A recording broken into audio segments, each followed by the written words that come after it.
ایک دور دراز جنگل میں جہاں درخت بلند و بالا تھے، ایک چھوٹا سا جگنو رہتا تھا جس کا نام چمک تھا۔ جنگل کے درمیان ایک خوبصورت جھیل تھی جس کے ارد گرد سبز گھاس اور پھول کھلے رہتے تھے۔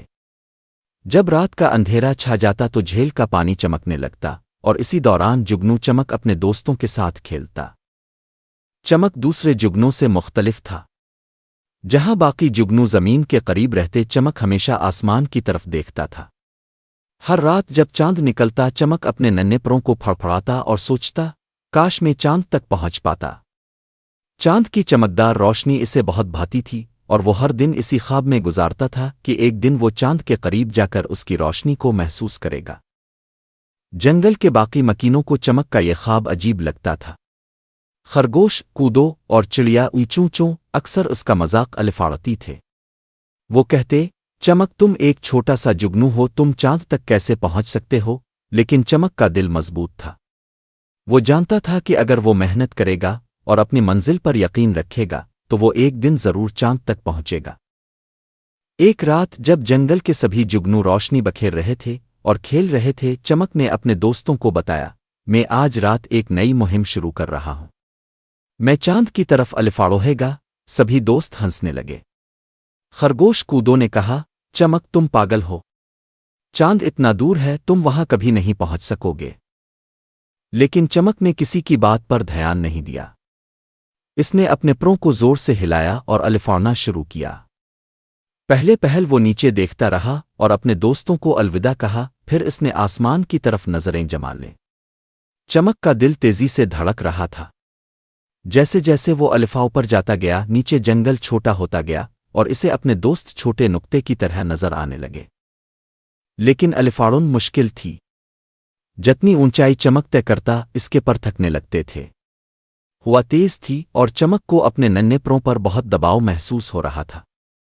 جلد ہی اس کی رفتار کم ہونے لگی اور وہ تھوڑا تھوڑا نیچے گرنے لگا۔ اسی وقت ایک بڑا پرندہ عقاب جس کا نام بلند تھا، آسمان میں دور سے الفاڑتا ہوا آیا۔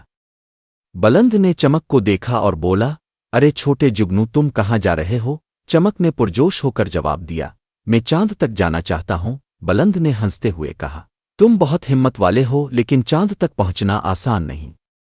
تم بہت چھوٹے ہو اور تمہارے پر بھی زیادہ طاقتور نہیں ہے۔ چمک نے کہا، مجھے معلوم ہے، لیکن میں اپنے خواب کے لیے ہر ممکن کوشش کرنا چاہتا ہوں۔ بلند نے چمک کی ہمت دیکھ کر کہا، اچھا، میں تمہاری مدد کروں گا۔ میرے پروں پر سوار ہو جاؤ، میں تمہیں الفاؤ پر لے جاؤں گا۔ چمک خوش ہو گیا اور فوراً بلند کی پیٹھ پر بیٹھ گیا۔ عقاب بلند نے اپنے بڑے پر پھیلائے اور تیز ہواؤں میں الفاڑن بھری۔ وہ چمک کو اپنے ساتھ بلندیوں تک لے گیا۔ چمک حیران ہو کر نیچے دیکھ رہا تھا۔ جنگل اور جھیل اب بہت دور اور چھوٹے چھوٹے نقطے نظر آ رہے تھے۔ کچھ دیر بعد چمک نے دیکھا کہ چاند ابھی بھی بہت دور ہے۔ وہ فکر مند ہو گیا اور بلند سے پوچھا، کیا ہم چاند تک پہنچ پائیں گے؟ بلند نے جواب دیا، چاند بہت دور ہے، لیکن میں جتنی بلندی تک الفاڑ سکتا ہوں لے جاؤں گا۔ اس کے بعد تمہیں اپنی ہمت سے آگے بڑھنا ہوگا۔ جلد ہی وہ اتنی بلندی پر پہنچ گئے جہاں عقاب بھی مزید الفاڑ نہیں سکتا تھا۔ بلند نے چمک کو آتارا اور کہا، اب تمہیں خود آگے بڑھنا ہوگا۔ یاد رکھو، خواب پورے کرنے کے لیے ہمت اور صبر دونوں کی ضرورت ہوتی ہے۔ چمک نے بلند کا شکریہ ادا کیا اور اپنے پروں کو پھر سے زور سے ہلانا شروع کیا۔ وہ اکیلا تھا، لیکن اس کے دل میں ابھی بھی امید تھی۔ جیسے جیسے وہ اوپر الفاڑ رہا تھا، اس نے محسوس کیا کہ ہوا اور بھی تیز ہوتی جا رہی ہے اور اس کے پر تھکنے لگے ہیں۔ کافی محنت کے بعد چمک آخرکار چاند کے قریب پہنچ گیا۔ وہ حیرت سے چاند کی خوبصورتی کو دیکھنے لگا۔ چاند کی روشنی نرم اور مدھم تھی، لیکن چمک کے لیے یہ سب سے زیادہ چمکدار تھی۔ چاند کی سطح پر پہنچ کر چمک نے ایک لمحے کے لیے آرام کیا اور کہا، آخرکار میں نے اپنا خواب پورا کر لیا۔ لیکن جب چمک نے چاند کو قریب سے دیکھا تو اسے ایک عجیب بات کا احساس ہوا۔ چاند کی روشنی اتنی قریب سے ویسی نہیں تھی جیسی وہ نیچے سے دیکھتا تھا۔ وہ جان گیا کہ چاند کی روشنی زمین سے زیادہ خوبصورت لگتی تھی، لیکن جب اب قریب جاتے ہیں تو یہ الگ سی محسوس ہوتی ہے۔ چمک کو تھوڑی دیر کے لیے مایوسی ہوئی، لیکن پھر اس نے سوچا، یہ بھی ایک تجربہ ہے۔ میں نے اپنے خواب کو پورا کیا اور اب میں یہ تجربہ اپنے دوستوں کے ساتھ بانٹ سکتا ہوں۔ چمک نے چاند کو الوداع کہا اور نیچے زمین کی طرف واپس آنے لگا۔ واپسی کا سفر زیادہ آسان تھا کیونکہ اب چمک جانتا تھا کہ اس نے اپنا خواب پورا کر لیا ہے۔ جب وہ زمین پر پہنچا تو اس کے دوستوں نے اس کا خیر مقدم کیا۔ کودو اور چونچو نے حیران ہو کر پوچھا، کیا تم واقعی چاند تک پہنچ گئے تھے؟